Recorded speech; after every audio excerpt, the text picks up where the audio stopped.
Assalamualaikum warahmatullahi wabarakatuh.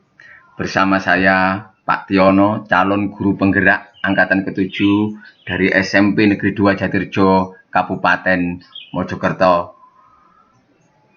Salam guru penggerak, tergerak, bergerak, dan menggerakkan. Pada kesempatan ini, saya akan menyampaikan masalah kesimpulan dan refleksi pemikiran Bapak Ki Hajar Dewantoro. Tugas 1.1a.8 modul 1.1. Kesimpulan yang bisa saya ambil setelah saya mempelajari modul 1.1 yang pertama adalah pendidikan itu menuntun dalam arti among atau ngemong sesuai dengan kekuatan kodrat anak. Kodrat anak itu sendiri dalam dirinya adalah anak yang merdeka, manusia yang merdeka, dan mereka senang bermain. Sedangkan yang kedua, pendidikan itu untuk mencapai keselamatan dan kebahagiaan yang setinggi-tingginya sebagai manusia maupun anggota masyarakat. Sedangkan yang ketiga, pendidikan itu seharusnya berpihak pada anak.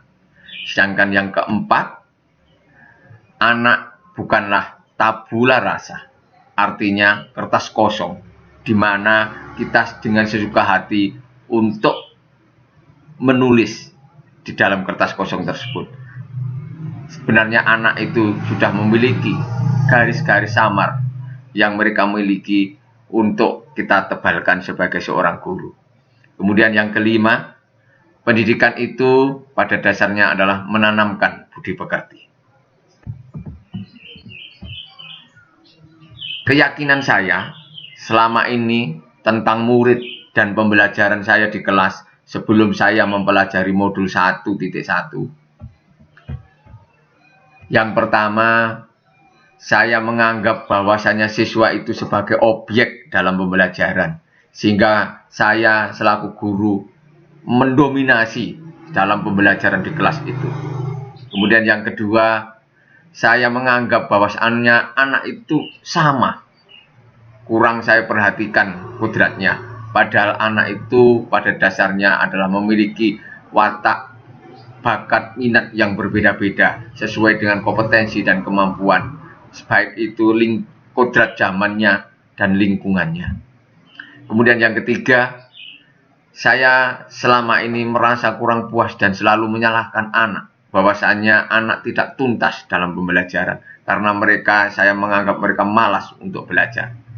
Kemudian yang keempat, di sini selama saya sebelum mempelajari modul 1.1, saya merasa kurang memperhatikan pentingnya budi pekerti itu sendiri, sehingga saya hanya mengejar materi dan materi pembelajaran itu sendiri. Perubahan dan pemikiran setelah saya mempelajari modul 1, saya merasakan bahwasanya pembelajaran yang akan saya lakukan nanti adalah pembelajaran yang menyeluruh dengan memperhatikan baik itu pengetahuan kognitifnya, sikapnya, afektif, bahkan psikomotor atau kemampuan anak untuk bergerak, untuk memperoleh pengetahuan itu sendiri. Kemudian yang kedua, saya akan lebih memperhatikan kodrat anak itu sendiri, bahwasanya anak itu memiliki karakter, memiliki sifat, memiliki kemampuan, kompetensi yang berbeda-beda sesuai dengan anak itu sendiri, zamannya, dan lingkungan yang ada sekitarnya selama ini. Kemudian yang ketiga, saya akan mengajak anak itu sebagai subjek pembelajaran. Sedangkan yang selama ini saya menganggap objek, sekarang saya rubah. Anak itu saya akan ajak untuk belajar bersama. Sama-sama kita belajar untuk mencapai tujuan pembelajaran itu sendiri.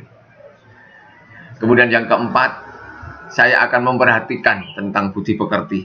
Betapa pentingnya nilai-nilai leluhur, nilai-nilai budaya, sehingga kita nanti hidup selamat dan bahagia, baik itu sebagai diri kita sendiri, di masyarakat, bahkan bernegara.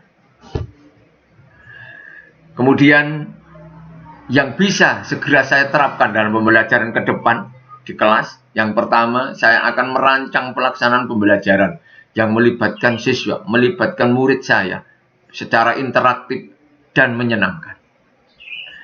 Kemudian yang kedua, saya akan melaksanakan pembelajaran dengan komunikatif, kreatif, kritis, dan berkolaborasi. Saya akan berkolaborasi dengan siswa, mungkin dengan narasumber yang lain, sehingga pembelajaran itu akan menambah nilai, sehingga anak bisa mengkonstruksi pengetahuan yang mereka miliki. Kemudian yang ketiga, saya akan merancang dan melaksanakan asesmen dengan melibatkan murid dengan berbagai teknik, baik itu kognitifnya, afektif, dan psikomotor, sehingga saya tidak akan menyalahkan anak. Yang selama ini saya kejar adalah ketuntasan belajar tentang pengetahuan, padahal pembelajaran itu harus sifat menyeluruh. Oleh sebab itu, baik itu merencanakan, melaksanakan pembelajaran dan mengukur atau mengaksesnya, kita harus melibatkan siswa itu sebagai subjek belajar, sama-sama untuk mempelajari. Saya akan memfasilitasi siswa-siswa saya dan akan saya memperhatikan.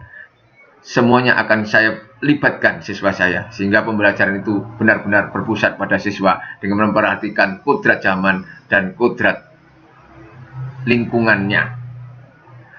Demikian dari saya. Pada akhirnya saya sampaikan bahwasanya pendidikan itu untuk mendapatkan keselamatan dan kebahagiaan, maka dapatkanlah dengan cara yang berbudaya dan bahagia pula. Terima kasih. Sampai jumpa, dan saya akhiri wassalamualaikum warahmatullahi wabarakatuh.